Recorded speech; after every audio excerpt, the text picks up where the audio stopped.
Salutations, listeners! Steve Osweiler. Valamogulis. No. I like the energy on that one. Thank you for tuning in. This is Three Men in a Basement, and we're the Ultra Crepidarians. My name is Colin McLeod. Mark up here. Action Jackson. Xmas Jackson Flaxen Waxen. I'm not flaxing that waxing. Oh, don't flax that waxing no more. Don't say never. Don't knock it till you tried it. I'm just saying. Just like a little waxing. Little bit. Little dab will do you. Little dab do. I forgot, huh, Joe? Circling back. In this podcast, we review movies and we deliver to you, the listener, an average schmuck's opinion about hidden gems in the wide world of cinema. In the show, we try to target movies that are not total blockbuster smashes. We also aim for ones that are not so obscure that you couldn't get your hands on a copy even if you wanted to. Should you want to? Should you want to? I mean, let's be honest. I want to. Should you? I want to. I want to, too. I want Tutu. Ooh, yeah. Mm-hmm. Desmond Tutu? Oh. Yeah. Yeah. Instead, we aim for that delightful sweet spot of movies right in the middle. Ones that maybe you've seen, maybe you haven't, heard about. Maybe you heard about but haven't seen. Maybe you haven't seen and heard about seeing it. Maybe you have seen it, but you haven't heard about it. Maybe you've heard about people seeing it, and you want to see those people about whether or not to see it. What if you heard people see it, but you didn't see it, and they didn't hear about you seeing them hear about it? Bottom line is, right now, they're hearing about people seeing it. Yeah. And those people are going to tell them whether they should see it. Yeah. Or not. Those people are us. I like it. I'm here for it. We review those movies, and we let them know whether or not they should see them. Whether or not they should see a Star Wars. Yeah. Do we do Star Wars? We don't do a Star Wars. We don't do a Star Wars? Okay. So, this week, what did we review? I think it was, what's that word? It's like twisty, crawly, slimy. It's kind of like what a worm does, but like a really big worm. Pilates? I think you are both describing my ex right now, but... Oh, man. I'm going to cut that part out because that's going to get me in trouble. Describes my why. But I think we watched the movie Slither. Slither. Oh, yeah, that makes sense. Yeah. That does ring a bell. I was really excited to watch this movie. Mark was asking me over and over if I had seen or heard of this movie, and I vaguely recall that this movie existed, but that's as far as it goes. So I've seen this movie probably 3 times, maybe 4 times. Mark, you've seen this movie? I think I've seen it once. Once? Maybe 15 years ago. And I had never seen it. So 1 cherry today. 1 cherry. It is Bright red, sensitive cherry. Very sensitive, that cherry. Yeah. Breathe on it. Pop! Yep. Goes the weasel. What is happening? I don't know. Slither, a 2006 movie, rated R. Valid. Do you think it's rated R? I do think that. This felt like It's rated R for really rated R. this kind of felt like a VeggieTales sequel. I was thinking G, but you're thinking R, huh? Yeah. Yeah.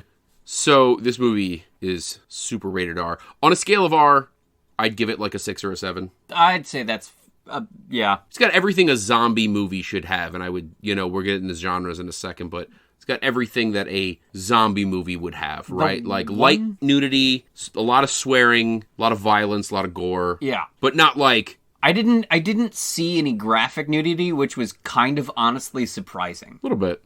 Yeah, it was. We had some. I think we had a butt or 2, and there was like a quick nip slip. Yeah, there was a boob. A boob was seen. Yeah. And we've established that they usually travel in pairs. So to see one alone in the wild... It's remarkable. Is, something's wrong. Something's wrong. Right. No, not right. Wrong. Wrong. Right, wrong. Wrong Left. to right. Monoboob. Yep. An hour and 35 minutes. Yeah, I wouldn't have wanted it to be longer. I certainly did not want it to be shorter.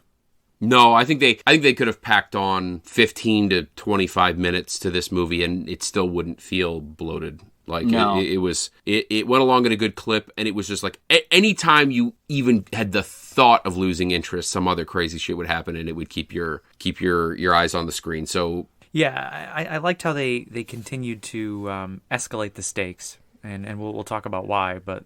Yeah, I thought it was structured in a very entertaining way. Yeah, it definitely moved organically, and it just like it It took its needed its to. movement was kind of serpentine. It almost like slithered. Yeah. Yeah. So who directed this thing? Well, hang on. We got to do genres. Genres. Genres. What's a genre?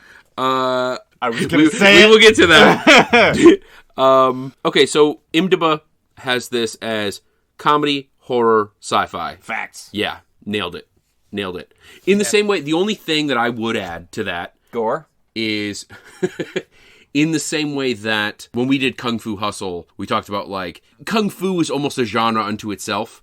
I think zombie movies are almost a genre unto themselves. Yeah. And even though this is not a classic zombie movie, It has all of the ingredients. yeah, no, it's so close to a zombie movie, and it's really got all the elements. I would put this as a zombie movie, though not like sort of, characteristic. Have you heard the expression like body horror? Like like this is Yeah, very my ex. Well, yeah, my why.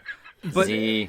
it's definitely like I don't know if I would call it a horror, but I understand why they're saying it. It's totes horror. Yeah. There's even like jump scares. There's even like classic jump scares in this movie. Yeah, but like if you're not sensitive to gore, it's more comedy. I think that at least for me, the horror elements were kind of just all resting on the gross out. I will say, like, I think, and this is not spoilery, but one of my major issues with horror comedy, that combo, is that getting the balance right is so A, critical, and B, difficult. And I feel like this movie is probably one of the best examples of a perfectly hybridized horror comedy. I would say I agree. My favorite horror comedy would be Tucker and Dale versus Evil, which steers Also a beautiful balance. far towards the comedy. Yes, it's heavy comedy. And, is loosely based on horror. Yeah. I would say one of my favorite genres is the horror comedy. Yeah. Really? Yeah. See, I would actually, like, it's so funny, as somebody who loves horror and loves comedy, I would actually put horror comedy, like, kind of down on my list, and I think it's because of what I just said. I think it's because it's so hard to get right that there's a lot of, like, really shitty horror comedies that don't know what they want to be. Like the movie Piranha.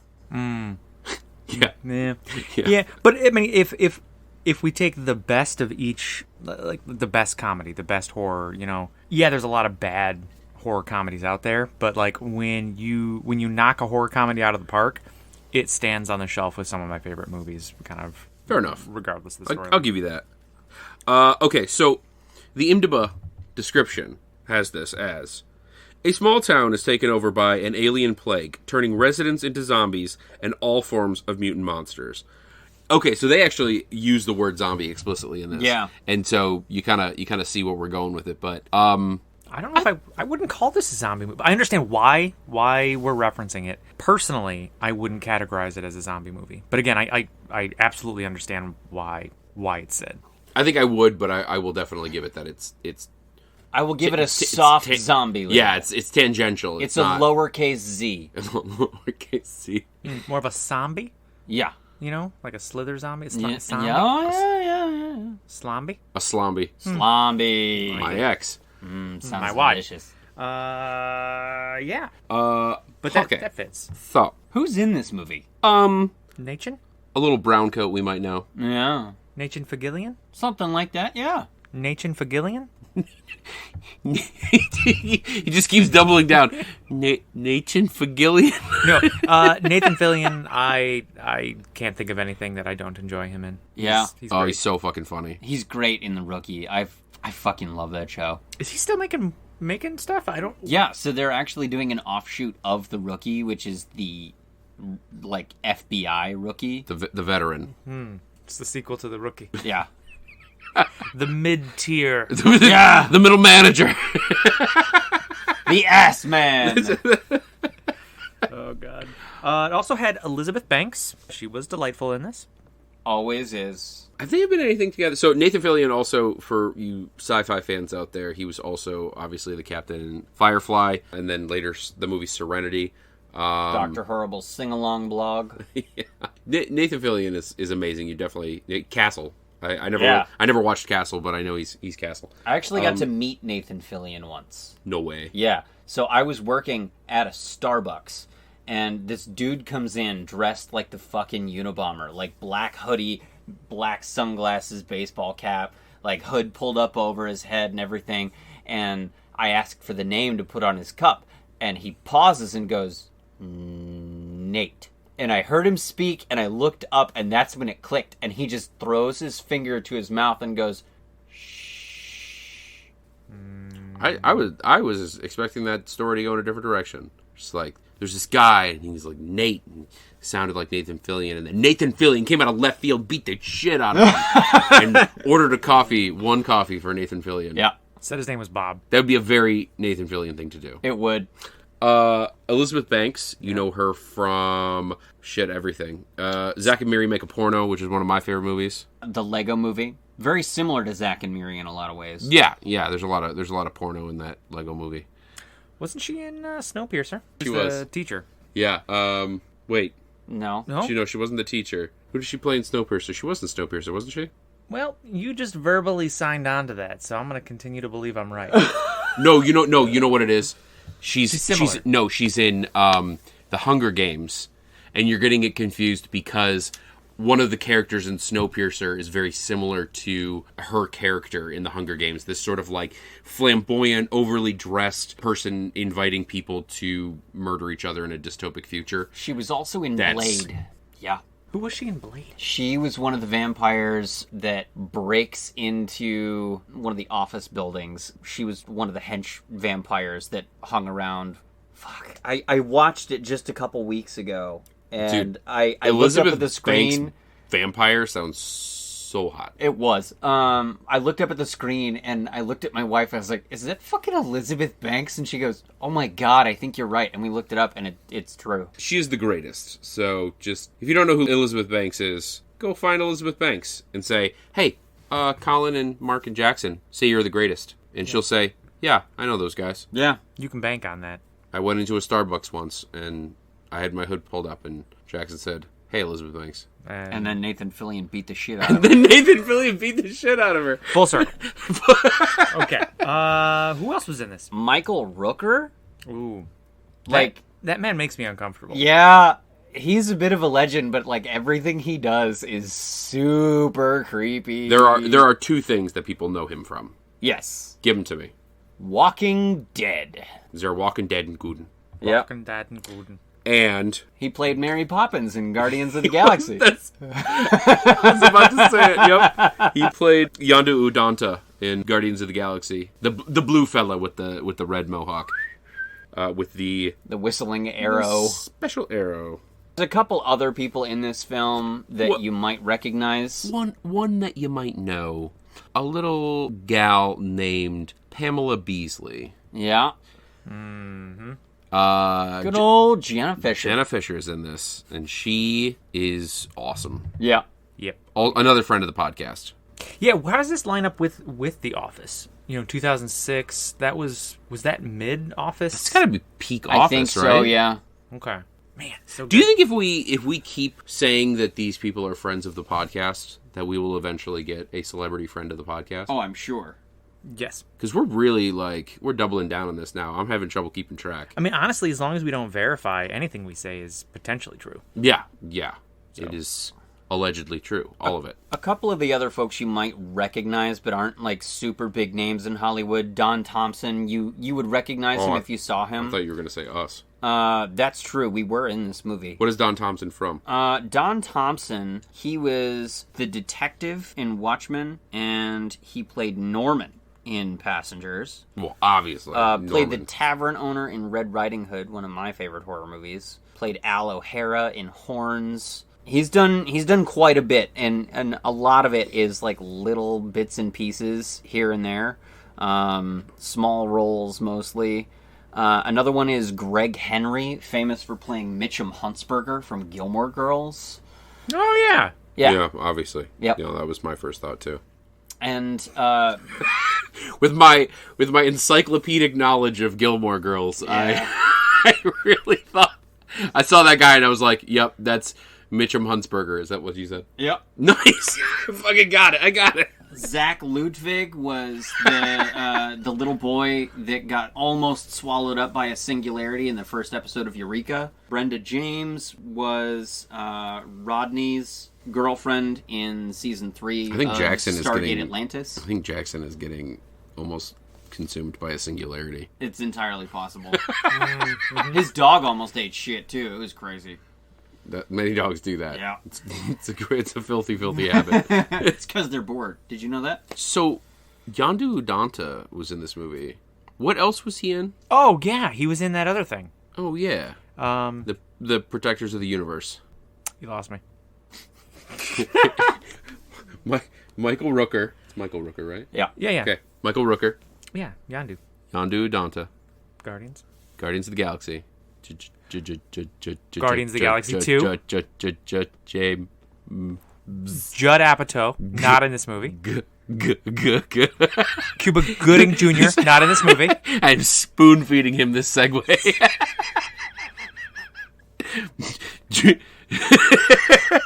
Who wrote and directed this movie, Mark? James Gunn! Oh, we got it! Finger bangs, because the gun. Finger bangs! That's staying it. That's Finger blasting. Yeah, but no, James Gunn.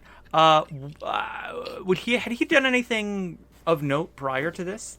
Because this is way before Guardians. Right.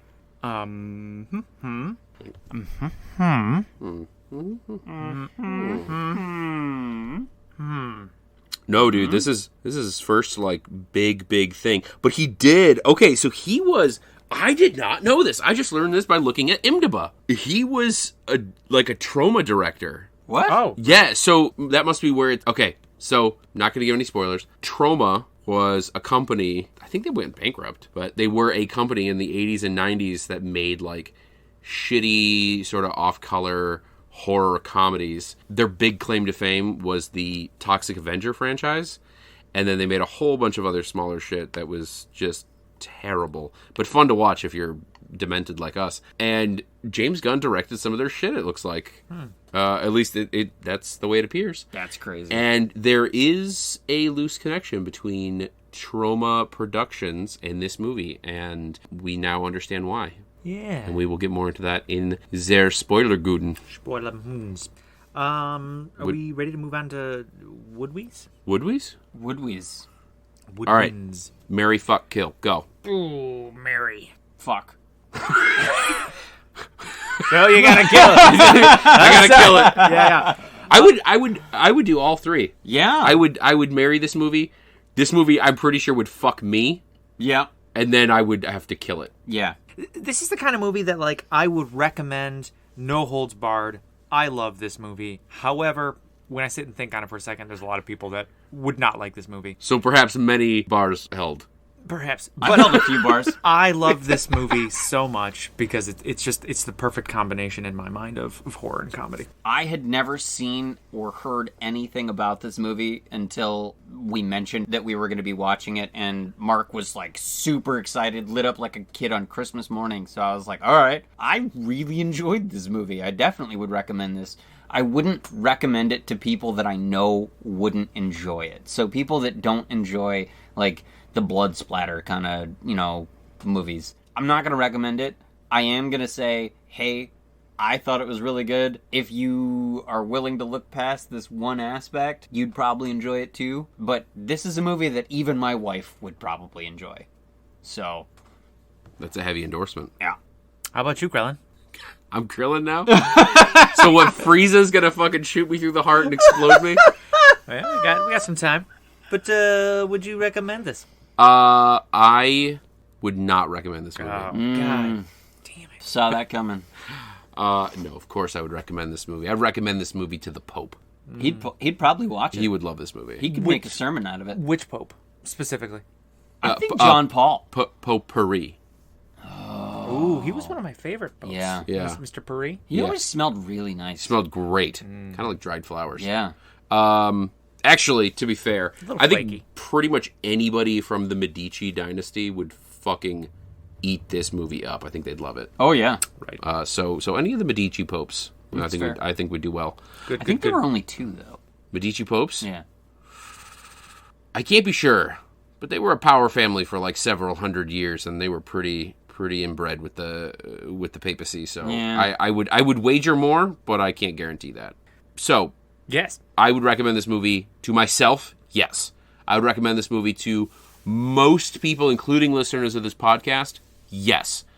I would recommend this movie to my mother, no. What about my mother? Jackson's mother, I would recommend virtually anything to. Fair. I would recommend midget porn to Jackson's mother. She'd probably watch it. What about my mama? Whoa!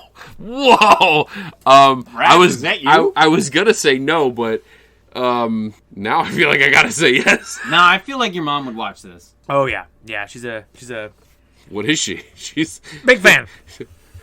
Big fan. Tell me what she is. Big fan. So let's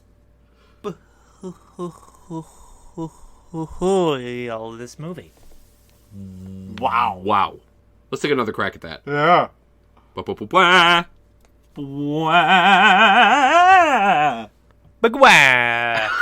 Ba-ba-ba-ba. Spoilers. We're in spoilers. Spoilers. Woo. This is spoilers. Spoiler territory! Welcome to spoilers. Welcome. All right. This is where we're at. We've crossed the border. Speaking of borders. The bookstore? Yes. Walden Books. This movie opens in space. Okay? You see the through line? Walden Books. Segues are his strength. There's a clear through line between I've always wanted a segue. Borders, books, and asteroids. Yeah. But this opens in space. Similar to a Star Wars. yeah. Pretty much a Star Wars. Yeah, pretty much a Star Wars. What else? I think we're introduced to the cast before the shenanigans takes place. Big ol' space rock. Mm-hmm. Not so big. Not so big, but not so small. I mean, it looks pretty big, but then you actually see it up close, and yeah, it's not that impressive anymore. Hashtag grinder. Mm-hmm. Yeah, maybe. Mark's like, so I hear. That's I hear that through the great because I don't know because you know. It's all about scale and lighting. That's it. That's what it is. It's forced perspective. Did you ever see Lord of the Rings? Right. Peter Jackson is a master dick pic guy. Oh yeah, he's got a line out the door. You know, just making those things look like hefty dongers. I feel as though we're meandering. Did we meander? Yeah, we started with. Did we meander right into a field like the asteroid that hit the Earth? It's more of a forest. Meteor that hit the Earth. Okay. I'll accept it. Liquid hot Magma. How does right. This movie... Okay. So this movie starts right. Meteor flying through space lands in a fucking field in Bumfucksville. Wheels. What? That's the name of the town. Wheels. Oh yeah. Isn't it like Wheelsley or something like that? Isn't there like an E kind of? There was an I on the banner, but nobody actually pronounced it, so maybe it's one of those weird silent letters. Yeah. Perhaps.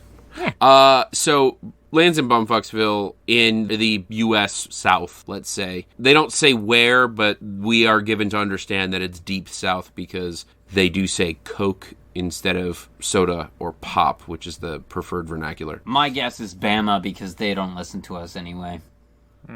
Alla.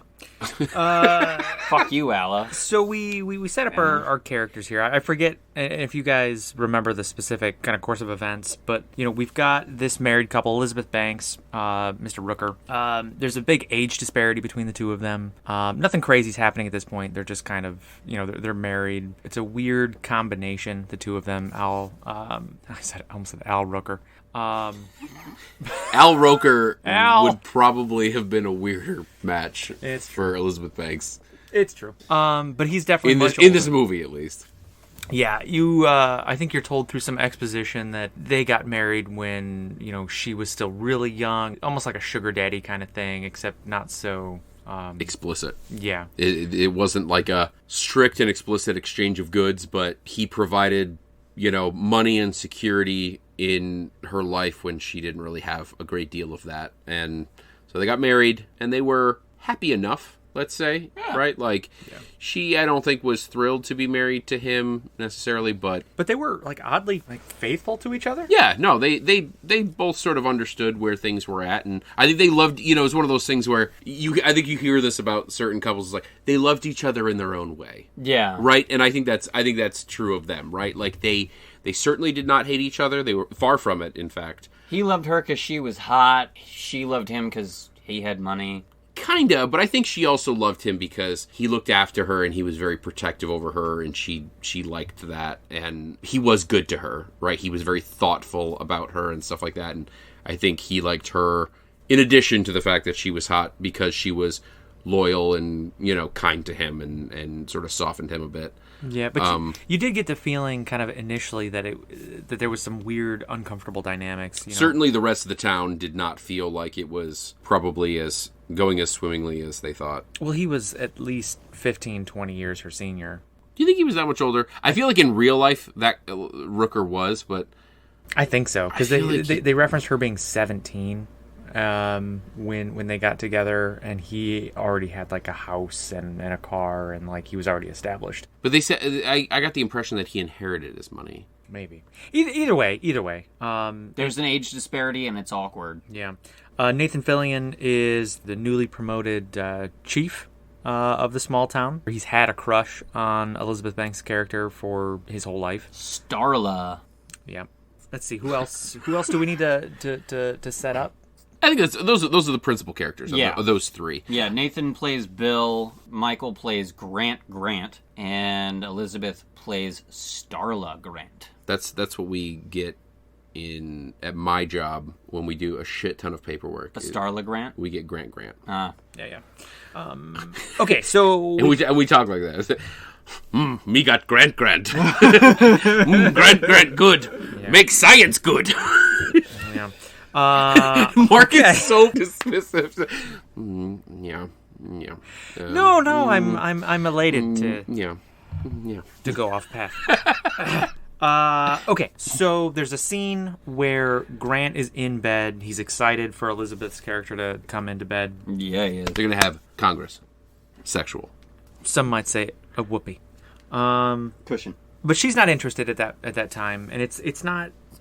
It's just kind of played off like she's just not in the mood at the time. Not that she's repulsed by him, but he takes it negatively as one would take rejection. Doesn't flip out, just kind of says, I'm going to go out for a walk, and he ends up just going to a bar. On karaoke night. Yep. Oh, man, that was funny. There's a woman singing karaoke very, very badly and very, very passionately, and gripping the microphone and staring at the screen just very intently. And there's like maybe 5 patrons in the bar, including Grant, Michael Rooker's character, and he's just sort of somberly drinking his beer. Yeah. You just described karaoke. Yeah. I feel like the fact that Mark said that they were doing karaoke should have tipped everybody off that there was going to be an awkward woman clenching the microphone singing bad karaoke while 5 other people watch. To an empty room while people get like just hammered drunk by themselves. Yeah. So this lady approaches... Brenda approaches Grant. Yeah. And she talks about how she's got a crush on him, blah, blah, blah. We skip forward a little bit, and they're, like, walking home. There's definitely some weird energy between them. You know, they're into each other. They wander... She told him that, like, she's always wanted to bone him. Yeah, but he's there for it. You know, they haven't passed the point of no return, but, you know, he's certainly stoking the fires. And she throws herself on him. Yep. But he pushes her back. Like that was a weird. And I honestly, now that I kind of think back on it, it's important because you see that Grant's character like remains enthralled by his wife throughout the entire movie. So it does make sense that like even though Brenda is throwing herself at Grant rebuffs her affections, even though he basically walked her right to the door. He just didn't let her inside. Was it her affections she was throwing there? I thought it was her boobs, but... Well... Those were thrown, too. Sometimes those go together. And a bit of a tongue. Oh, yeah, they made out for a hot second. So are we to understand that, like, boobs travel in pairs with affections? Not always. Are they always in accompaniment, too? Sometimes. I mean, I think that the whole topic is a lot more nuanced than we're able to really digest in this podcast. Yeah. But there's a lot of complexity to it that I'm glad that you're at least alluding to. The next time I see a pair of boobs, I'm going to look for some affections. Yeah, throw on a monocle. Do some thinking, some hard thinking. I'm going to do science here. Yeah. Usually I look for the affections first, and then I look around and see if there's any boobs. Is that how you're supposed to hunt for them? That's how I hunt. Because I have found, like, literally no boobs. So But I have seen some affections out there in the wild, so maybe I should start with the affections and see if there are boobs attached. Follow the affections, you'll probably find boobs. Huh. Sometimes you'll find more than that. That's okay, too. That's science. That's fair. Yeah. Okay, so affections successfully rebuffed. Successfully rebuffed. As well as the boobs. As well as Zerbubelguden.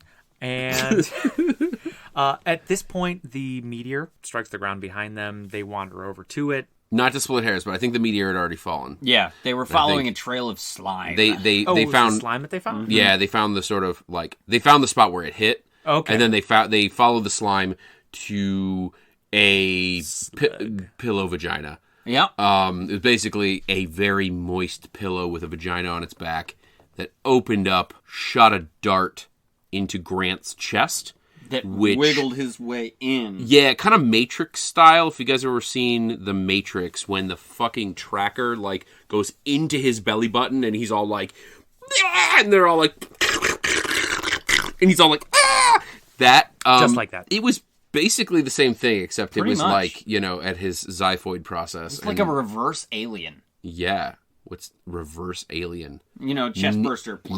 Neela? Yeah, Neela. It was a Neela. And it goes into Grant. Nothing sexual here. Although it did not have consent. It didn't. That's right. You know what? This movie, it's unacceptable. Mm-hmm. Did not age well. That is like a broader theme in this whole movie, too, that we could probably tease out. Yeah. Oh, it totally is. But I mean, that's like, right, sort of like the Geiger-esque alien theme that they were playing on, right? Like, right, yeah. That had sort of been well established in the sci-fi canon. Anytime there's like biological infection that transmits at like the macro scale, it's always sort of like veiled. I was gonna say intercourse, but it's really rape. Yep. Like it's like a veiled metaphor for rape. Anyway, so this dart wiggles itself into Grant, takes over his brain. He goes home. He's not feeling super well. He's feeling a little under the weather, as they would say. A little peckish, perhaps, though. He is. He, just a tiny bit hungry. Yeah.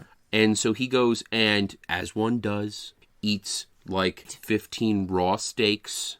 I'm just saying, like, who has that much, like, defrosted meat in their refrigerator at any one time? Like, rednecks in deer country? I am like a carnivore's carnivore. And the amount of meat that he had in his refrigerator, not his freezer. Yeah. His refrigerator was outrageous. Yeah. Like, the problem is, like, meat doesn't last all that long once it's butchered, like, and not frozen. He must have either been throwing a party, or the dude eats, like, steak for breakfast, lunch, and dinner. Which, hey, I'm not judging. If I could afford it. If John Wayne can do it, yeah. if I wasn't sure where you were going with yeah, that. no, neither was I. I was You curious. You didn't know that? John Wayne lived off of red meat and black coffee. Like, that was it. Like, that was all he ever had. No, I didn't know where you were going with it. If John Wayne can do it. Yeah. Then I can Yeah. too, goddammit. No, and this brought up one of my quotes, and I'm just going to throw it out there because I got a couple. It's one word. Meat. No, as he's like going through like the refrigerator, he's like meat. Like as you do when you're hungry. That's what I do. Yeah.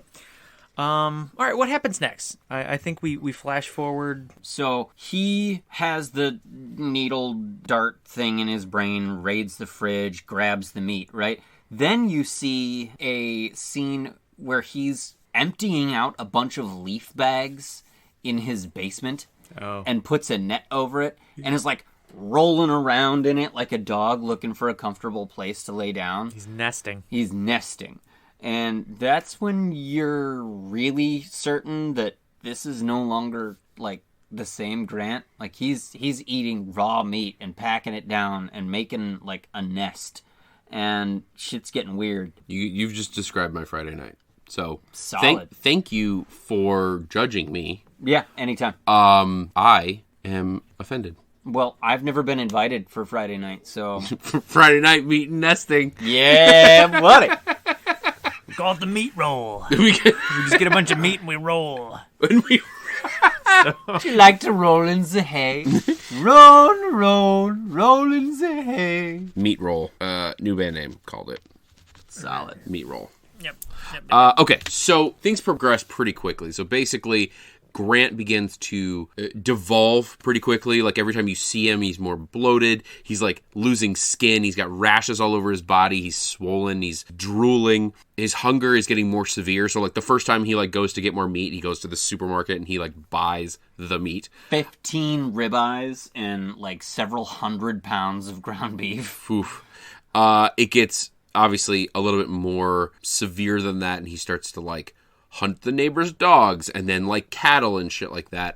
And well, before he gets too morphed, he swings by Brenda's place again. I love that you looked at me for approval on the name. Well, I don't remember things. Brenda Gutierrez, just so you know. It's not her last name. It is. What? Yep. I can't challenge you. I'm just doubting. I just have, like, really intense doubt, and that's all I have. Check IMDb. Yeah, I can't.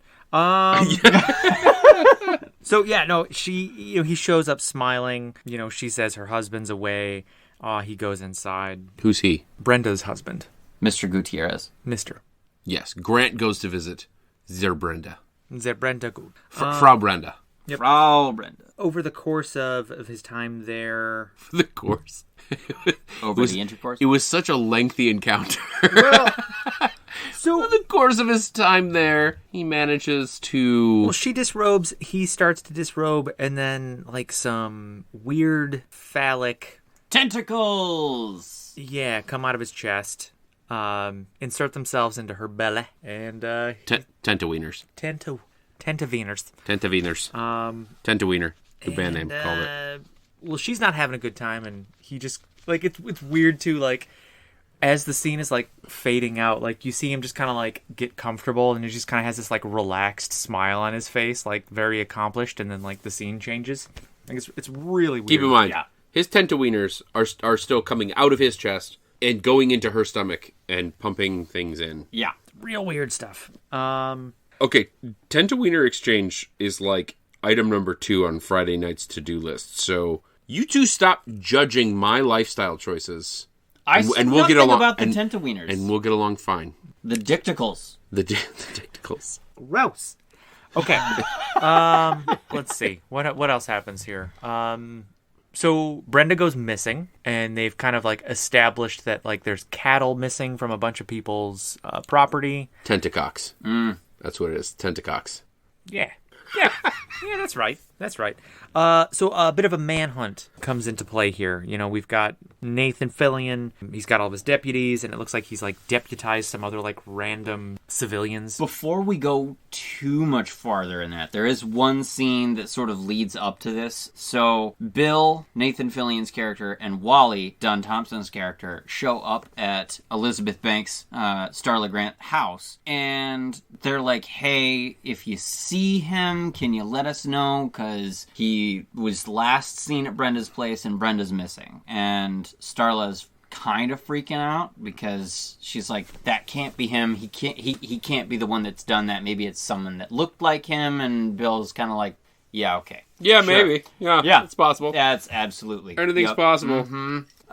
So later that night, she's on the phone calling Bill and Wally because she discovers the nest in the basement. And she gets freaked out. She's like, I don't know, something's wrong. Like, It's no longer just a nest. it's no longer just a nest. What's there? There's like carcasses hanging there. There's just meat strewn all over the place. It smells like, It's a tapestry of dead animals. yeah, Tapestry of Dead Animals is a pretty good band name, That too. is a pretty good one. Tapestry of Dead Animals. Now, what genre would Tapestry of Dead Animals be? Black metal, right? I would think, yeah, black metal. I don't know. Tapestry did. I might argue that could be some kind of like Folk band? maybe modern classical Norwegian. It's definitely Norwegian. There's no doubt. yeah. They're opening for Cradle of Filth. So she calls Bill. She's like, "Hey, this is not right. I need like you were just here. I need you to come back." And she hangs up the phone because Grant is standing outside her window, and he just roars like this inhuman roar. accuse her of betrayal, and comes in the door and is like freaking out, right? Puts her in a chokehold, and then his arm like morphs into a like giant tentacle and looks like an anaconda is like a boa constrictor is just wrapping around her. And that's when this is an actual tentacle. This is an actual tentacle, not a cocticle. Not the tentacox. Yeah. Tentacox, that's right. Terminology is important. It's biology, man. Precision of language. Yeah. So Bill must not have gotten too far because he showed up real fucking quick. Comes in the door and is yelling freeze. And, you know, he gets off of Starla and runs for the door. Grant does. And Nathan Fillion's character says one of my favorite lines. The fuck was that? Yeah. There are like several lines in this movie that sort of approximate that. It's like quite literally just externalizing what the director knows is going to be running through the mind of the audience. Like, what the fuck was that? It's like almost a fourth wall break, but it's not. But like it like hints at it. It's a nod. Yeah, it's a nod to it. Yeah. So then we fast forward 3 days later to this scene that Mark was setting up. Okay, yeah, that's when like the real manhunt kind of begins because they now know that Grant is the person of interest, the thing of interest, the slug monster of interest, the squid of interest, squid of interest. Yeah, squid of interest, new band name. Squid of interest. Jesus, squid of interest. Yeah. Okay, hang on. We're setting up the tour. What type of music does Squid of Interest play? It's definitely folk. Yeah. Really? Oh yeah. Yeah, nautical folk. Oh, like sea shanties. Like revamped sea shanties, like some Nathan Evans shit. I feel like it's like that. It's like sea shanties meet like Skrillex. Yeah, like Nathan Evans. Squid of Interest. Yeah. Gross. Just sounds dirty. Or the Dorina Harvey band. There once was a ship that was put to sea. There's actually a version of that song that's like that. Skrillex? Yeah, it's on my repeat. Mm-hmm. You have the lyrics, that dude. I didn't want to say it. But you're not gonna not say it. I want to say it. Okay, so Manhunt. They are looking for Grant. That was so much better than, you know.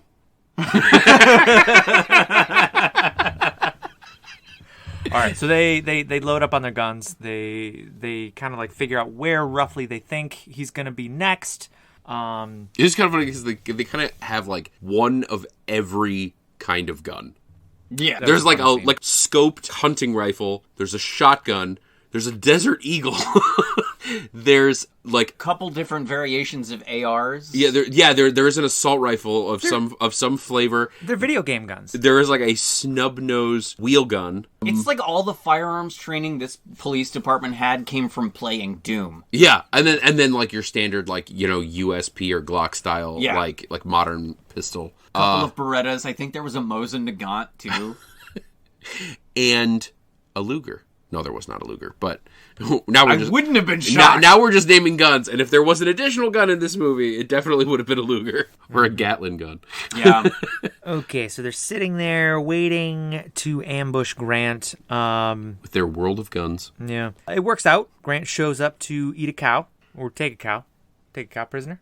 Both. You're going to abduct a cow? Well, he kills the cow and then drags the cow off, presumably for him or something else to eat said cow. Yes. Captures dead cow. That's what we have cows there. That's what they're there for. Yeah. It's for snacks. Yeah. So they confront him. And by this point, Grant really does kind of look like some kind of weird shrimp, squid-looking thing. You know, he doesn't have legs. A squimp. Yeah. It's real. Looks like something out of the game Forest. Yeah. No. What does he look like? A squid? No. Oh. What does he look like? Looks like the Thing, really. From the Thing. Oh. What does he look like? You tell me what he looks like. He looks like something that fell off my dick during the war. Oh, yeah! Yeah. Mic drop. That was a quote. So, they follow Grant, who is a squimp, and where do they follow him to? So they're following him to this, like, barn out in the woods. So he's making his way, and they're following the slime, and they come to this barn, and all of them are starting to, like, choke and cough and, like, cover their face because it smells. Sorry, follow the slime. Follow the slime. God damn, good band names. That's a grunge band. Oh, 100%. Like, follow the slime. Like garage. Yeah, opening up for Alice in Chains and fucking Nirvana. Yeah. Follow the slime. One of the best bands that I actually got to work with was Garage Mahal. And I actually hung out with somebody this past weekend who is friends with a member of a band that I went to see when I was with the Fremont Freaks called Scrumptious and the Backbeats. Patty, if you're listening, I hear you, buddy. Yeah, Patty. Anyway, so they follow the slime. Is he the fellow that they named the wagon after? No, that's my other friend Patty. You're thinking of the cake. Oh, yes. Yes. You're right. Yeah. Because you eat cake in the back of the wagon. Yeah. This is the patty cake wagon. Yep. Patty Hence Scrumptious and the Backbeats. So they follow the slime to this big smelly barn, and Nathan Fillion pops the door open. And they find Brenda. Yeah, they did find Brenda. And she's not feeling so well. Do you remember that scene from Willy Wonka when Violet Beauregard swells up after... Oh, yeah, Violet's got nothing on Brenda. No. I feel like another good analog to this is in one of the Blade movies, I think it's the second one, they find it's like the librarian or It's something actually like that? the first Blade movie. Is it in the first? Yeah. They find, like, the librarian who's, like, this vampire who's, 1,000 pounds or so? And he's basically just a mop of goo with a face. This is that. Yeah. She is... Oh, jeez. But I'm trying to think of something for, like, a size. I mean, not to exaggerate, not to oversell it, but about the size of a small house, like a 1 or 2 bedroom bungalow. Yeah. About that size. She well overshadowed the tractors in the barn. Yeah. Yeah. Like, sort of comic proportions. But that is arguably the second best known scene in this movie. Because it was part of the trailer. It was very, like... It was the thing in the trailer that actually, like, tipped you off that this was, like, a comedy in addition to a horror movie. They, like, open up the barn and she looks at them and she goes, yeah, I'm not feeling so well. Yeah. But it's hilarious because she's still very, Very much Brenda. Yeah, she's like, I'm just so fucking hungry. Like, can you hand me that possum over there? Can you hand me that possum? Just a little bit of the possum. Oh, but she starts to, like, quake and quiver and come apart at the seams. My suspicion is that she probably had IBS. I also have IBS, and I know what it's like to bloat out terribly, come apart at the seams, and then explode. And occasionally propel yourself forward. Yeah. No, so I mean, if I were a betting man, I would say it was IBS. Mark and I had this discussion earlier. He thinks it was the 2 or 3 metric tons of raw meat she consumed. I'm not convinced. You thought it was more of like a stomach, like an intestinal condition. Yeah, I mean, she could also be gluten intolerant. I've seen people swell. Yeah, you wouldn't believe what celiac can do. Bread. Horrible. Yeah. So, rice flour is what she needs. Speaking of bread, Brenda... I see where you're going. Pops. Yes. Into, like, an Olympic pool. Cokes.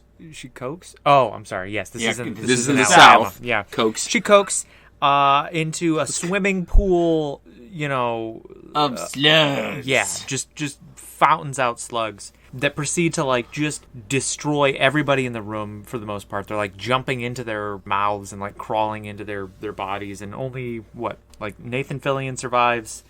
Elizabeth Banks. Yep. And one of the officers. Yep, and the mayor. And the stupid mayor. We haven't talked about the mayor. The mayor was introduced earlier on. He's just your classic, like, shitty small town mayor. He was the mayor that was, like, part of the comedy shtick because it was like, oh, like, the person who is this morally bankrupt and completely inept could never be elected office. It's so funny. It's so funny. It's funny because it could literally never happen, right? And that's why it's funny. And so that is one of the things about this movie that maybe didn't age so well, but it's really funny because it would never happen. It would never happen. So unrealistic. So the mayor survives. The mayor is played by Greg Henry, who plays Mitchum Huntsberger from Gilmore Girls. I mean, obviously, he's Mitchum. Yeah, He's just like very Mitchum. Mitchum. So yeah, you get introduced to him early in the movie. He's like driving down the street on this like bright and shiny Sunday morning, and a guy is in the road, like unloading his truck, like not this massive lifted truck. Like, well, I think he was like delivering something. He wasn't being like a dick. He was just he happened to be blocking traffic because he was like taking something into a store, and this guy is just laying on his horn. He's like, "Move your car, cocksucker!" This like woman and child is like walking by, and the woman like, hello, mayor. You know, he just puts on this like weird smile, and So he was there at that moment. He survives the slug explosion, but like a good maybe 5-6 other characters. I call it. Slug explosion. Yeah, fair enough. Slug explosion, but everybody else is like a good 5 or 6 other characters are gone at this point. But the slugs also like escape into the forest, heading towards the town. Yet another not so veiled like rape metaphor is like these slugs are exceedingly phallic. I mean, all slugs are phallic, but like these ones are particularly veiny, if you get what I'm saying, and forcing their way down people's throats, as mutant alien slugs are wont to do. Yeah. If I had a nickel, every time that happened to me, I mean, right. I'd have 35 cents probably, 40 cents, give or take. 35, because I mean, I let's say 37. Yeah, split the difference. 37.50. Yeah. I'd have 37.50. Yeah. No. 37 cents. 37.5 cents. That's worth a big of difference. A half a cent. I'd have to cut a penny in half. A halfpenny. A halfpenny's worth slightly more than a cent. I'd have to take like 30% off a halfpenny. I thought a halfpenny was a half a penny. No, it's a penny made of hay. Yeah. Because you're thinking of a wheat penny. I am thinking of a wheat penny. A wheat penny. But if you actually found a halfpenny nowadays, it would definitely be worth more than a penny. So you'd have to cut like 30% off and like take that. Yeah. Right. Yeah. So anyway, slugs math. Out of town. We're gonna take a step out of math class, currency tangent aside, into economics. Mm-hmm. We eddied there in economics for a minute. Mm-hmm. Now we're back. In Slugland. In Slugland, Brenda exploded and the slugs went everywhere and murdered some people. Oh, what's happening? Oh my god! So the slugs, book it for town. Yeah, there's a quick scene with the farmhouse. This family, they're having a nice dinner together, and they're all like going to bed for the night, more or less. And less. Yeah. Less. The wave of slugs like goes past their house and like invades the house, and mom, dad, 2 of the younger children get slugged, and like the teenage young adult daughter Kylie sure is almost slugged. She gets half slugged, but like she gets slugged enough that she has like some kind of weird psychic connection to the slug. She gets slorged. Which I actually think like this is not a totally like non-existent trope in these types of movies. So like one movie that I think is very similar to this movie that I don't think is on our list, but we might want to put it on our list at some point is Ghosts of Mars. You guys ever see that movie? It's way over the top. Ice Cube and Lord, Jason Statham. It's like among their first movies. It is fucking crazy. But the premise is we are on Mars and we're like mining Mars and we uncover a chamber that was like clearly constructed, not natural. And this gas or virus, whatever, gets released into the air, infects people, causes them to turn into like mindless zombies bent on destroying their own species. And they like murder this town with the intentions of spreading. Meanwhile, a fucking like SWAT team of police officers are trying to move this guy named Demolition Jackson, played by Ice Cube, and they have to stop this like murdering posse of alien zombies. not totally different from this movie in many ways. Maybe less Ice Cube, but ultimately what I'm getting at is in that movie, and in actually several other movies that I can think of, the idea of like some character getting like partially infected and then like gaining deep knowledge about the nature of the infection, what's happening, like all the exposition. It's all exposition, just dipping a toe into the world and then sort of like relaying the information that they've gathered from it to the rest of the characters. It's that scene in Independence Day. And the same. Yes, exactly. That's another great example. Another example would be Pacific Rim when he drifts with the Yes. kaiju brain. Yes, Yeah. exactly. It's kind of necessary to like establish lore when you're facing something that doesn't talk. You know, when it's like a force of nature almost. Yeah. You're totally right. It adds depth to the movie, right? Yeah. That would not otherwise be there. Why is there fucking aliens? Why do they do this? Why are they all, slugging us up? Well, here's why. Yep. It's an alien jizz monster that throws its goops all over the fucking galaxy and infects planets, and it's like a hive mind virus. Goopa-doop. Little Goopa-doop. So the Goopa-doop. That is Muhammad Ali's lesser known special move is the Goopa-doop. Instead of the rope-a-dope, instead of tiring you out until, he's ready to just let you up, the Goopa-doop He'll just is spit where acid on you. No, the Goopa-doop is where he shits his pants, and you get so distracted by the smell and the mess that eventually you will slip in the dukes, and he will light you up on your way down. That is the Goopa-doop. I thought it was going to be something where, like, he shits himself and then you just walk away, and so he just claims victory. Yeah, what do they say? Arguing with an idiot is like playing chess with a pigeon. It's like, no matter how good you are at chess, the pigeon will knock over all the pieces, shit on the board, and then strut away like it won. Yep. Yeah. Okay, so, farmhouse, older daughter... Kylie. Exposition dump. She fights off the slug. Nathan Fillion's character rescues her.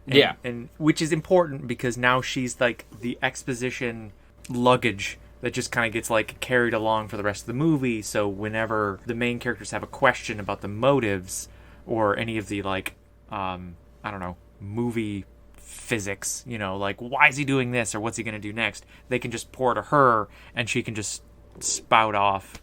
Anytime a character has a question about the Goopa-doop, she's there. That is why she's one of the most devastating coaches to have in professional boxing. Because the best boxer is Muhammad Ali, right? And his Goopa-doop doesn't work if she's doing the coaching. Her guys just come back to her and say, hey, what do I do? And she goes, don't slip in the dookie. Goopa-doop. Goopa-doop.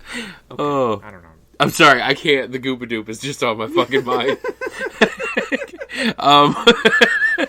I have such like a vivid mental image of how this would play out in a boxing ring.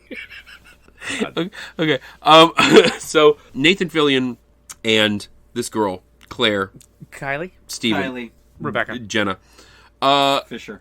They collect Elizabeth Banks and the mayor, and the four of them head into town. There is a brief scene where Nathan Fillion is trying to get Jenna Fisher on the phone, gets her on the phone, and she unfortunately gets infected, and then you actually hear her tone change. Like we said, it's a hive mind, so once somebody gets infected with one of these slugs, they become Grant.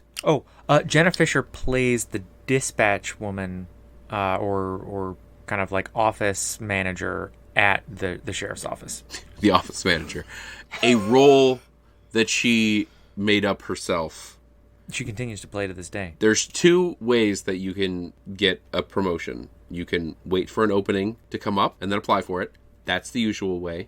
But I really think this could work. Nobody else? Nobody? The office? No! Wait, hang on. I know what's going on. Yeah. Anyway. Don't pretend like I'm predictable.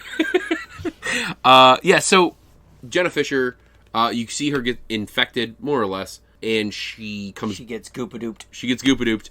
She gets back on the horn with him, and her voice has changed, and you can tell it's Grant. Like we said, it's a hive mind, so she is talking to him as if, it's hard to explain, but through Grant's mannerisms, he tends to call people by nicknames and stuff. One of the ones that he cycles through is Killer. Yes, but it's not just that. It's like everybody who's infected is Grant. So anytime you see or encounter anybody who's infected, Grant is aware of you and how you're moving and where you're going. So it's basically like you're running into the same person over and over and over again. And so when she's talking to him as if she saw him, at the house and in the barn and, here and there and all these places. She's talking to him in a very familiar fashion, and that's what sort of tips you off that, like, all of these motherfuckers are connected. And yes, in addition to the mannerisms and colloquialisms that he uses. So she gets infected. They get hit by a car. The mayor gets dragged out. Elizabeth Banks gets dragged out. Nathan Fillion and Delilah, they book it, and they head for Grant's house. They head for the police station in order to get a grenade. Yes. Because they'd set it up earlier that, like, probably found a grenade in some bust. Somebody was going to go boom fishing. Yep. So they get the grenade. They go to Grant's house. He gets in a fight with a deer. As one does. Yeah. Ends up at Grant's house. Elizabeth Banks is there. She kind of lures Grant in. Grant has turned into a blob monster. The blob monster. Jabba the Hutt. Jabba's the blob. Blob of the Hutt. Blob of the Hutt. Blob of the Hutt is the new band name. We are just racking them up today. That's more of a ska band. Blob of the Hutt. Yes. That is a ska band. Absolutely. So she's, like, not being flirtatious, but, like, she understands that, like, he still has feelings for her somehow. And so she's playing on that. Not unlike, that scene in Alien Resurrection where Sigourney Weaver, like, gets up close and personal with, like, the humanoid alien. Oh, yeah. And, like, just, like, almost disarms the threat through just being feminine wiles. Being all sexy-like. Yeah, it's kind of like that. It's really kind of like that. Yeah, you're totally right. And I feel like this is not, a totally unheard of trope that, like, a female character who's in a particular, and there have been instances of male characters like this, maybe Misery is a good example of that, but, like, typically a female character who's under threat of, like, violence or sexual violence sort of, like, leans into it for a second to try to get the upper hand and disarm the person, and then, like, comes in hot with a fucking, like, attack. Or in this case, a mirror. Oh, it was a brush. Oh, it was a brush, yeah. Yeah, it was a hairbrush. Yeah. With an inexplicably sharp point. Yeah. Like, that's just negligent. That's irresponsible on the part of the company that made the fucking brush. I'm sorry. Literally, I'm never going to buy a brush if there's a knife on the end of it. No. Well, what if you're cooking, but also trying to keep up on your hygiene? But instead of a sharp edge, it's got a pointy edge. Okay, so what if... What if you're shish kebabbing? Yeah. All right. But you're also... no, I stand corrected. You're right. You're right. You're right. You. I concede. Thank you. Okay. So we're talking about the brush. She stabs Grant. Shishka brushing. Shishka brushing. Shishka brushing. I don't know if it's a band name, but shishka brushing is definitely something that you do to relish in your victory from goopa-dooping somebody. I think Shishka Brush is the opening song from Tentawieners. Tentacox. So she stabs Grant in the head several times, okay? And he's agitated. He's quite agitated. One does. Yeah. I mean, I'd be agitated if somebody stabbed me in the head several times. Yeah. Honestly, the last time I stabbed Jackson in the head several times, he was furious with me for, like... Dude, that shit sucked. Like 25 minutes at least. You just gotta suck out the venom. Well, I can't suck the venom out of my own head. I gotta have somebody else do it. I ain't sucking your head. That's the first time you've said that. Gross. Okay, so Nathan Fillion shows Hang up. on, no, let's go back to the head. Let's go back to the head segment. Let's rewind the tape. Okay, we're going straight to the tentacles. Okay, straight to the tentacles. You know, he said that before, too. It's I true. I ain't sucking that head. We're going straight to the tentacles. That's weird. Okay, Nathan Fillion's character shows up. What's his character's name again? Bill. Bill shows up. You're not gonna. We're gonna keep this on track here. Okay. Okay. We're not sucking heads. We're talking about the tentacles. Okay. Shows up. Blah blah blah. Gets knocked back. Yeah, so he goes for the grenade, and he's going to blow up Grant. And Grant weaves one of his tentacles in such a way that just throws him out the window, and the grenade goes off in the pool, and there's this geyser of water. It is the alien slug orgy goop monster version of a bitch slap, Yep. if you will. Yeah. Oh, one thing that we forgot to mention is, like, so Grant's slithery weird body now has other humans, like, morphed and, like, attached into it. Think, like, John Carpenter's, like, The Thing, you know? Yes. Like, it's very, very, like, weird and goopy and slimy. Or a slightly deeper cut. If anybody's ever seen the movie Society. Yeah. Yeah. Also, it's, I mean, very akin to what Mark said with The Thing. It's goopy, slimy, people fusing together kind of joint. I mean, Friday night, am I right? Like, that's what we do. Saturday evening. So the heads are like the heads of, like, other bodies that are connected are, like, just saying things that Grant is thinking, like his subconscious. And, like, sometimes they'll moan and they'll make sounds, and it's like this really weird collection of noises when she's talking to Grant. But anyway, Nathan gets knocked over, grenade's lost. Fortunately, a propane tank rolls into the scene. I think I saw the director just kind of roll it in because it just worked out. Oh, and by this time, Grant has two of his tentacle wiener things into Bill. Just balls. the one. Just the one. One. Yeah. It takes two. It's more of an epoxy. Which is actually, like, It Takes Two, that movie with Mary-Kate and Ashley Olsen. This movie is basically a shot-for-shot remake of that Like a movie. spiritual With successor. elements of New York Minute. Yes, exactly. And this scene was the sort of culmination that helped you realize, like, oh, no, it's an exact remake of that movie, because it does take two alien tentacocks to actually, like, impregnate you with the hunger of 1,000 suns. Yeah. Right. So this is like an episode of Family Guy. You say one thing, and like, and then the whole episode is done. Okay. So he takes one of the tentaclocks, stabs it into the propane tank, starts pumping propane into Grant. Let's see, does Starla, does she have the gun? Does she throw him the gun? No, so Grant tries to retract the tentacock and drags Nathan Fillion in all the way basically underneath him, and Nathan Fillion says to her, shoot him, and so she shoots him, and a combination of her, like, basically shooting and blowing holes in him, and then there's like a light that's shooting sparks down on top of him, ignites him, and then, you know, moist orgy Grant explodes. Turns into goo. And that is the Goopadoop. Yes. That's the culmination of the Goopadoop. Oh, yeah, because it's like earlier in the movie they come up with this theory that because all the slug people have Grant's memories, Grant must be kind of like the host. Yeah, so if they kill Grant, then everything that had come from Grant is done. So I mean, he did buy like 15 porterhouses. Yeah, ribeyes. So I mean, he was hosting something. Right. He's having a party. At least he bought him dinner first. Yep.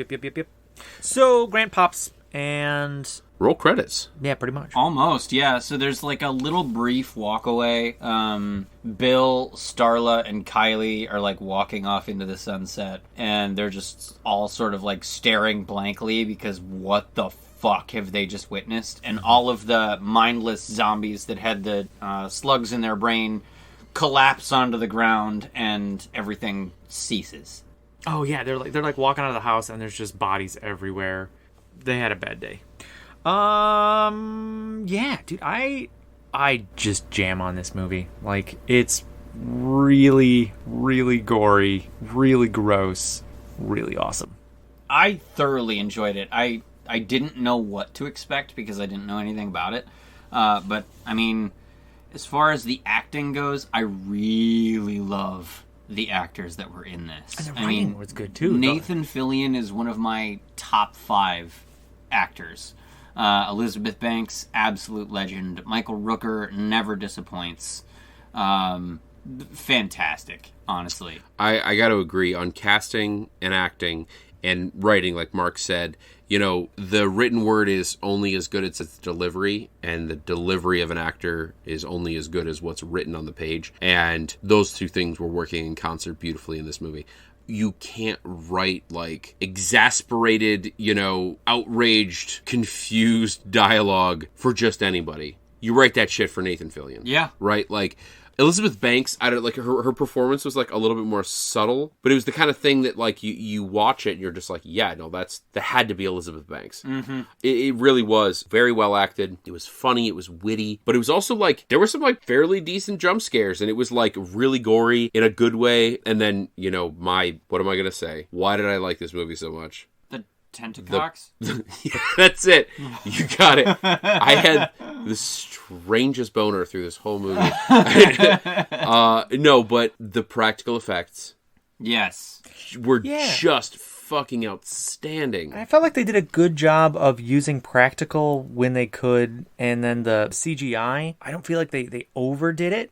And even though this movie it's starting to get old, it's like 15 years old now, it still held up, you know? I think totally did. They used the CGI for like the slimy effects that are always going to kind of stand out and glisten. But like Brenda, well, I mean, that was all practical, at least mostly. The close-ups were, for sure. Yeah. You literally just build a wall of flesh and get somebody to like press their face into it, right? Wall of Flesh, new band name, I call it. Wall of Flesh. Mm-hmm. Okay, so it could be Wall of Flesh, but could Wall of Flesh not be the single on the EP put out by Blob of the Hut? Very well could be. Wall of Flesh could be their number one hit. Yes. Yes. Yeah. Anyway. Score, soundtrack, I don't know. It was what it was. Actually, no, I tell a lie. The soundtrack is fucking banging because the last song in the movie was so funny. Oh, yeah. I'm going to butcher this, but it's something to the effect of like, I don't give a fuck, my dear, just leave me alone. I love you, baby, but leave me the fuck alone. There it is. I love you, baby, but leave me the fuck alone. Creativity blew it out of the water. Oh, absolutely. That was this movie's strength. Yeah. But interestingly, there were a lot of echoes from other movies, but never all together. You have to play the game, and playing the game in this situation is weaving the tropes, right? Like you have to give something to, and I use this in a gender neutral sense. You have to give something to the fanboys, right? And you have to know what's going to land with people, and people like their tropes. Yeah. And so you can telegraph what a movie is about and what you want it to be, how you want it to be interpreted, by which tropes you choose to endorse and put in your narrative and which ones you choose to leave out. And this movie wove those beautifully. And I actually think I will lay that exclusively at the feet of James Gunn, not only because he was writer-director, but because I've seen him do that in other things he's written and or directed. Guardians of the Galaxy is a perfect example of weaving together recognizable tropes from sci-fi, from fantasy, from superhero and comic book movies. Like, he was masterful in that, and this movie is no exception. He was masterful in what he decided to put in. You knew exactly what you were watching.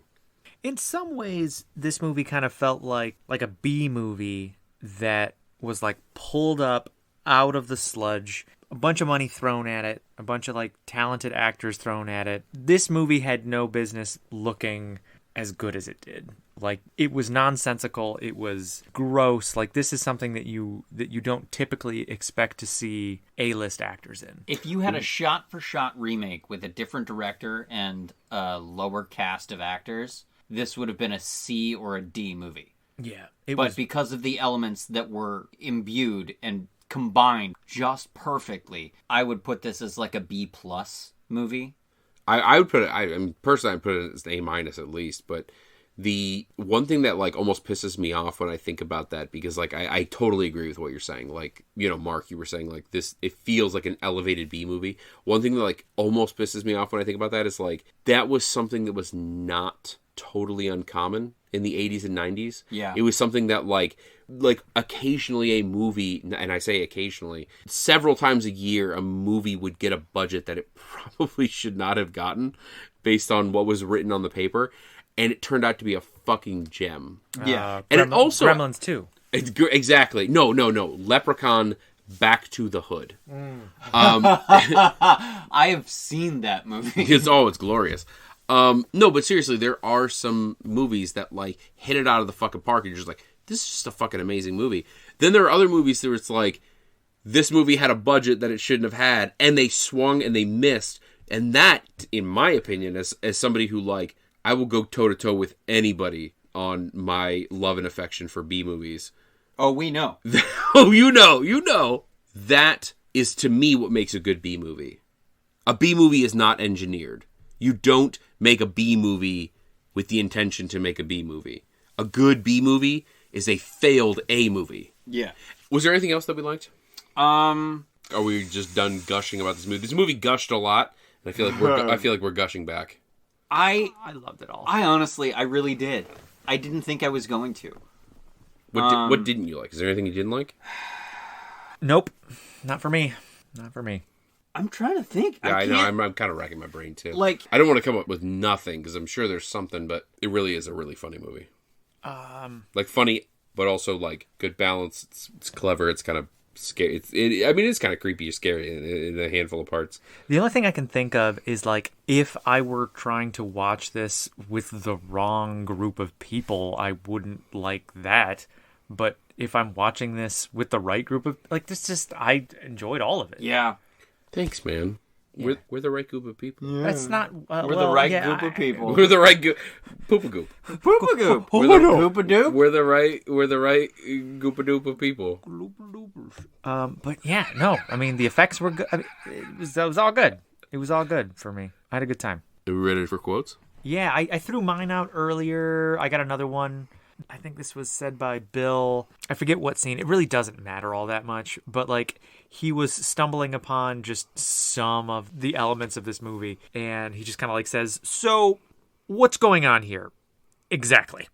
You know, as he's just trying to, like, wrap his brain around the fucked up shit that's in front of him. The scene where that quote comes from is they stumble on Brenda, who is the size of a small house. Yeah. And she says, I'm so hungry. Like, I don't ever remember being this hungry before.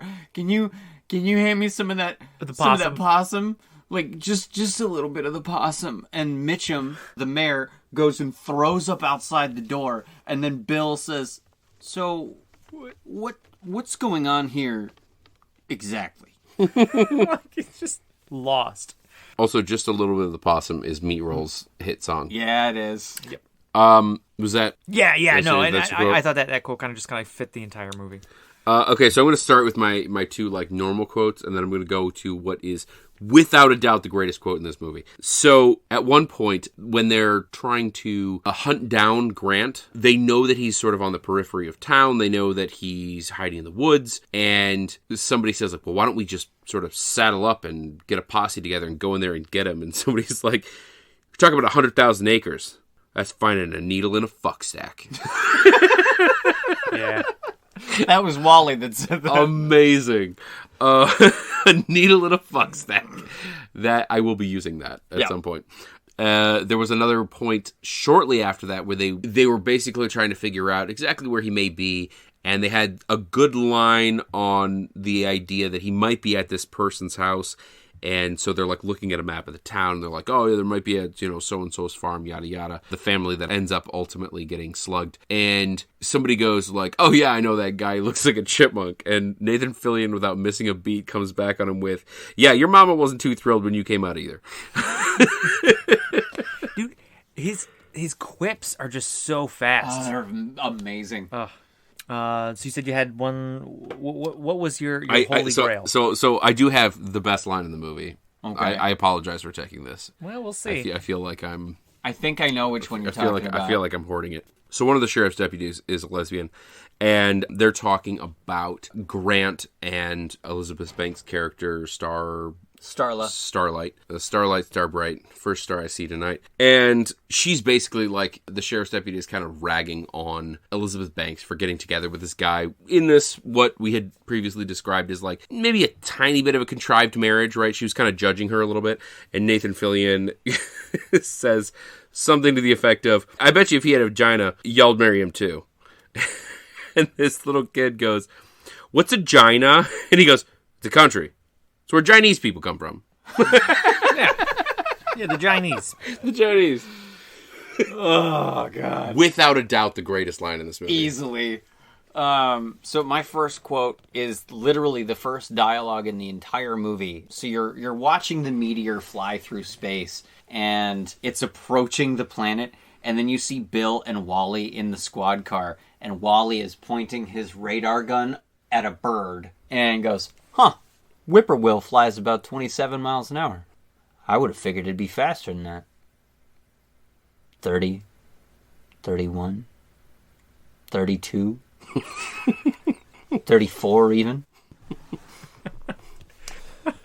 Oh, Wally. So I think he heard that, lonesome whippoorwill. yeah. Bill and Wally are at the bar in this next quote for Deer Cheer, which is like a party that this town throws at the opening of deer season. Which is like a very Michigan thing. It is. This is a southern town, but that's a very Michigan thing to do. And Bill is staring across the bar at Elizabeth Banks' character, and Wally looks at him, follows his line of sight, and goes, surprised you're able to lift that mug you've been carrying that torch for so long. It's such a good line. It is. And just devastating. So my last quote, Nathan Fillion is in the car with Kylie, and they pull up on Elizabeth Banks and the mayor getting chased by these slug zombies. And he looks over and he goes, my easygoing nature's getting sort of fucking tested. Which is like extra funny because it's so self-aware. Because he is actually like super easygoing and chill. Mm-hmm. God, I love his quips in this. There's so many good one-liners. And it's not the kind of thing that like everybody could deliver. Ryan Reynolds could deliver it. Yes. Right? Like it's that kind of personality. Nathan Fillion, obviously, but it's not the kind of role that could go to just anybody. Right. Are we Laura Dern? I think we're Laura Dern. Are we ready to rate? Yeah. I'm ready. Well, if you're ready, then let's hear it. All right. Loud sounds. Loud noises. We're making noise. Y'all ready for this? 106.1. The game. All right. I am going to give this an 8.4. Whoa. Out of the gate strong. Conglomerated slug monsters. Conglomerated? Conglomerated slug monsters. It's like a collection of... Not coagulated. No. Okay. This is like a co-op. Mm-hmm. So, yeah, it's like everybody has a day that they do the dishes. Yes. I will give this movie a 6.9 Goopadoops. Fair. We can't just, like, let the Goopadoop not... You can't just let it sit there. No, you don't let it sit there. Oh, good God, don't let it sit No. there. No. That's how you get diaper rash. How do you think I got IBS? You don't... I let a Goopadoop sit, and I've been paying for it for years. Every month. Every month? Oh, no. Oh, no. Is it my cycle? Oh, this is not good, Jackson. 3 to 5 days every month. Oh, no. Oh, my God. Okay. I am also going pretty strong with this one. I'm saying 8.3. Whoa! Tentacocks. And again, this is my subjective rating. Like, I fucking love this movie, you know? Yeah. So, go for it. That's what my rating reflects. Okay. So, 8.3 Tentaclocks. Tentaclocks. It's a chronological phallic thing. It's... A chronological fallacy, if you will. I'm quite literally imagining, like, first of all, a tentaclock I'm imagining like would actually be kind of a fucking cool clock, like a sea monster themed clock where like the hands are tentacles. Oh yeah. So I'm that's picturing baller. I'm picturing like an anchor with that brass housing that Oh they have yeah, you for can do like the you can make instruments, you right? can make it like a porthole almost. Yeah, and then the hands are like these like Thulian tentacles. Yes. Ooh. Yeah. But the original intention was tentacock, so I am imagining So like now little wee heads on the end of the tentacles. See, I'm picturing little like the barbs of the anchor are like circumcised penises. Okay. I think plural. Wait, no. We're gonna explore the circumcised thing for a second. Well, because it looks like a mushroom, you know, sort of like the barb of the anchor. Like a All right, baby's hand he made holding an apple? he made a reasonable argument for why they needed to be circumcised. I'm gonna drop my formal Because protest. it's got a muffin top. Yeah, I'm gonna drop my protest. I'm not wrong. No, you're not wrong. That is a reasonable. That is very reasonable. Why they would need to be circumcised. It sounds like you were getting defensive there, and you decided to just drop the fight before you put your gloves on. I dropped the fight because I realized like You were ready. the guy's packing. He's got a very sensible reason why that wee needed to be chopped off. Yeah, it's like you heard it. You're like, oh, what? And you started like gathering stuff up in a backpack. Why like, ready did they to go need to to war. be circumcised? And, I like- thought he just chose it randomly. Yeah, you open the door, you see his argument, and then you just you gave up. No, this was a very careful thought. Yeah, because theoretically they could be uncircumcised, but if you wanted that anchor to catch on anything, you can't have a sheath. Nope. It's fact. Gotta have the tip. Yep. Just it though. Wait, no, you gotta not have the tip. Right. You gotta nip the tip. Right. Nip it in the tip. Tip slip. Tip slip. Oh no! Oh no! A tip slip. You know, a tip slip is really like not something that you see like male celebrities. No. Well, no, I think a tip slip is when you, well, let's just say you're a little premature with the zipper. Oh good God! It's not a Oh good good God! It's a bad thing. You As don't want as tip a slip. Scottish guy, I just assumed it was like when I wore my kilt in public and like I took slightly too high of a jump when I was dancing around. Bit of a tip slip. A there. tip slip. Yeah. I did not realize that Yeah. it was involuntary circumcision via the zipper of one's pants. We've all been there. Thank God I have not, but I hear it's the worst What? thing in the. Yeah, I've never. Dude, I've literally gotten my foreskin stuck in Jackson's zipper before. It's true. Right, but that's why I stay away from Jackson. That's safe. That's that. You know. To That's be safe. fair, he does go around trying to zip up foreskins in his zipper. I but gotcha! Why do you think I wear hoodies? I don't know. Tell us. Because they got the big zipper. You know. Oh, you can get A lot more multiple. real estate. Yeah, Oh, it's a wider net. how many have you gotten in one At go? least 5. Whoa! Yeah. Man, that's like orgy level of foreskins. Do you keep them? Usually, yeah. I'm not even upset. Pretty impressive. I have a jar. I'm amazed. Yeah. Just a jar, or like is it filled with something? It's filled with foreskins. Oh, Yeah. good God. It's my trophies. Yeah. Yeah. Yeah. Okay. Yeah. Polite acknowledgement. Polite acknowledgement. So, wheel order. We learned.